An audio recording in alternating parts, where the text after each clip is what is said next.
Okay, guys, I'm just going to tell you right now. I couldn't find any actual clips of Season 2, Episode 13, which is the one right here. So instead, I'm just going to put on the recap that they did. Okay, so this episode, I'm so happy that James won, because he was the best character in this whole season and nobody can change my mind. His character arc throughout the whole thing, I think, was handled really, really well. And overall, I think it was a really great decision to have him win. And then, what else happened? Rhea cried. Rhea crying is always a fun thing to watch. We also got that in Thingy, Season 3, even though she cried when she won, but she also cried when she lost. What? Okay, whatever. Whatever. It doesn't matter. It's happened now. But I think this is just really, really fun. And Aiden pushing James off the cliff was sort of like a full circle moment. And at least he knew that James would survive. If James couldn't collide, then Aiden has just killed his boyfriend. So that would have been a bit of an awkward moment. But you know what? Let's move on. My favourite episode of Season 2, Episode 8. I really enjoyed the theme of this episode, and although it was a challenge they used in Total Drama, I didn't mind that they reused this one, because it was the horror theme, and overall it was really entertaining, and quite terrifying actually. Overall, it was a really, really good episode and was definitely the best of this season. Moving on, we have Season 4, Episode 2. I really, really liked this episode more than a lot of people. I thought the elimination was handled greatly. Although it was obvious that Alessio was the first boot, I mean, he's the most obvious first boot I've ever seen in my life. But he was really entertaining, and his rushed arc was so funny. And this, although episode 1 was really good, this hooked me more than episode 1 did. And I had a great time watching, and I thought, wow, if the whole season can live up to this quality, this is going to be a really, really good season. And I was right. This season's going really good, and it really set the stage for what was going to happen next. And the quality held up. So props to this episode for setting the stage. Anyways, let's move on to Season 1, Episode 13, the finale. I thought the whole sequence after Miriam won was really good, with all of the police chasing and Jensen and stuff. Derek pulling out a gun is still one of my favourite clips of Disventure camp, if not my favourite, out of context though, by the way. And I thought that this episode was really good. I would rather Eddie or Fiore won. Like, I know neither of them really deserve it, but still, Eddie needs money. We see this in Tom and Jake. And Fiore's just a little brat, but you know what? They decided to do that villain thing with Rhea instead, because everybody likes Rhea, don't they? Yeah! But no, they should have just done it with Fiore if they was going to do that thing. Even though she probably would have been fine with having no friends anyways. Anyways, let's move on. Here we have Season 1, Episode 9. I thought this is the best themed challenge they've done. Maybe I can give it to the superhero challenge.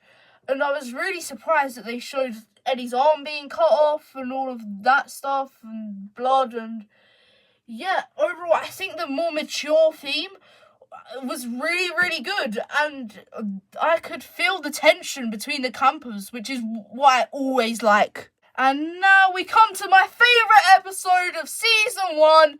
Season 1, Episode 5. I think this had the best character development of Season 1. Miriam and Jake's moments are some of the best of this whole season. And I really, really enjoyed what this episode had in store. I liked everything about it, really. I liked the challenge. I liked the elimination. The elimination was especially good. One of the best in the whole series. And overall, it was a really, really good episode. And definitely reached the quality of what I like in one of these. However, one that reaches the quality even more is Season 3, Episode 11, aka The Comebacks. And I love what they did with the comebacks in this episode. And I hope they do along the lines of the same thing in Season 4. And I'm so happy they didn't do it in Episode 13. But anyways, I thought this was really, really good. And I liked how we got interactions that we might not have had otherwise. And instead of just saying, oh, this person's back now, like Season 2 did with Carol, we spent a whole episode with tension and a mystery of wondering who's going to come back, who's going to complete the challenge first. And so it really creates mystery and tension, and you can there's a whole feeling throughout the episode, oh, who's it gonna be? Will it be Fiore, James, Connor, Ashley? We all know it wasn't gonna be Ashley. But anyways, let's move on. Kicking off my top 10 episodes of all time is Season 4, Episode 9. I really, really enjoyed this one. And I thought they really did a lot with the team swap. Not so much with the red team, although we do see that in other episodes that I've already covered. But the blue team and how Spencer interacts with them is really nice. And I love Linda's flop. Where she votes out, it was a smart move, to be honest. It's only because Logan was involved and did a little stinky binky again in episode 10. It was a pretty good plan if Logan stayed there. And her little whoopsie daisy is really, really funny to me. And I thought it had a lot of really nice moments that I really enjoyed, and I like how it touches on how Spencer still has some feelings for Diego, and Logan kind of likes Spencer, and I like what this episode sort of does with all the characters, and overall, I really, really enjoy it. Now we have Season 3, Episode 1. I thought this did a great job of setting up the season and its content. I thought that overall this is a really fun setup episode. And sometimes the interviews did drag on a little bit, but I only felt that was really Jake and Miriam's one. But everything else was really entertaining. I thought it was really nice to see the characters again.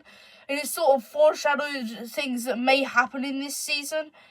And really set the stage for the tone and sense of humour, really. Anyways, let's move on to Season 3, Episode 19, the Losers Motel one. I hope they do another one of these in Season 4, because it was really, really great to see all the eliminated contestants in this sort of episode.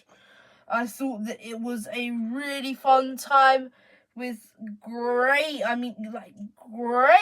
interactions.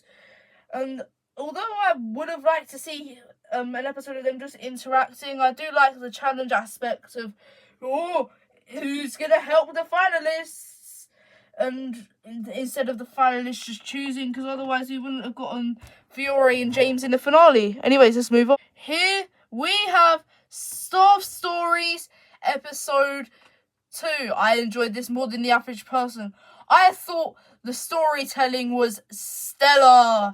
It was really, really nice to see Crystal dealing with her father and how he wasn't really there for her, and I like how it explores that and experiments with it and does everything. Overall, really nice episode. I like how it works, handles all of its aspects, and yeah. Here we have Season 4, Episode 7. Really, really nice episode. Yet again, I enjoyed it more than most people, and I thought the elimination was handled really well. I know people didn't like it and sort of turned on Spencer because he eliminated Tristan, who on their own is a really good character. And I'm really surprised and go further with Tringy. And overall, it was like, I'm not sure how to describe it. I just thought Jade and Spencer's dynamic being back was really nice. Anastasia was kind of dumb. I don't know why she felt the need to do that to Ivy. But yeah, I thought it was a really entertaining episode. And one of the better ones, obviously, because it's in part 4, the final part. Now, kicking off the top 5, and my favourite episode of Staff Stories is Staff Stories episode 1.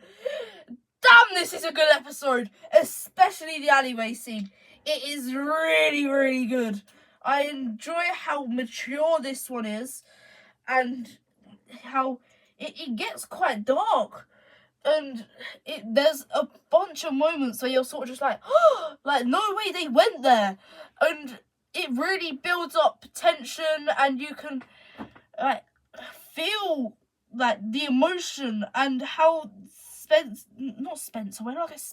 Jensen feels. And overall, he's a really good character and went from, like, bottom tier to top tier in one episode, which no other character has done. So props to him. In 4th place, we have Season 3, Episode 13. Like I said in Episode 9, this one and the Zombies Challenge had the best themes of any challenge. Look, yours elimination was the most iconic of the whole series. What else did I really like? Gret finally standing up to him, and you'll be like, huh? What? What's going on? What?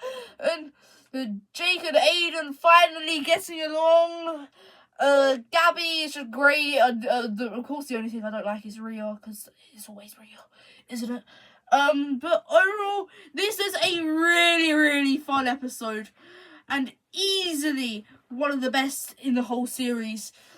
It was just really, really good, and there's nothing else to say but that. In 3rd place, taking the bronze medal, and my favourite episode of Season 3 is Season 3, Episode 6, the musical challenge. Damn, this episode is really, really good. And I think it's just the challenge. The challenge eats it up. Trevor is obviously, like, the best in this episode. Everyone's singing voice is surprisingly really good. I wish we got to hear more of Fiore. And, yeah, I think this episode reached its full potential and really, really set the standard for a Disventure Camp episode. And 2 actually got to this standard. And one of those is my 2nd place episode, Season 4, Episode 6. Damn! Another musical challenge. However, although Piggyback is still the best song, I Don't Care was really close. Ivy's high note at the end of This Blue Moon, Isabel singing in Captivated, Linda's one line, which I can actually do really well. I've been stuck inside my house too long, can't stand being all alone. Also, I really liked basically all of the girls singing in On My Way, especially Natalia's. I was really surprised. And Jade was pretty good. Logan was really good. I'm just pointing out all the ones that are really, really good. Hannah, Tristan, in his own ways. I wish we got to hear more of Spencer. And overall, really, really, really fun episode. That I could have listened to more songs. And luckily, the best episode on this list has a song in it. The best episode, also the latest episode, is Season 4, Episode 13. I like how it doesn't focus on the current players and just takes an episode to focus on everyone who's out and how they've been doing and coping with their elimination. And overall, just a really, really nice time. I really like Marissa and Linda's dynamic. Marissa and Tristan also had a good dynamic. Amelie and Emily, the two similar name queens, were great. And Tristan sticking up for himself. Ted and Alessio, their dynamic was amazing. Diego is obviously not over Spencer. And overall, it was a really, really fun time. And I like how you get to see what's going on. And in the end, that beautiful number from Alessio. And the aftermath of Trevor being so worried. And the Star of Story scene popped up. And this episode had everything I could wish for. Other than a really good elimination. Because obviously it wasn't an elimination. Overall, amazing, breathtaking, anything that's remotely similar to amazing, this was, because it was nothing short of a masterpiece of an episode. And I'll tell you, this is a really, really good one. And it can stand alone as well. Kind of. And that is the end of my ranking of every single episode in Disventure Camp. Now, how this is going to work, every time a new episode releases, I'll put on my community which episodes it ranks between. And I hope you guys enjoyed this little mini-series, and I'll see you in the next one.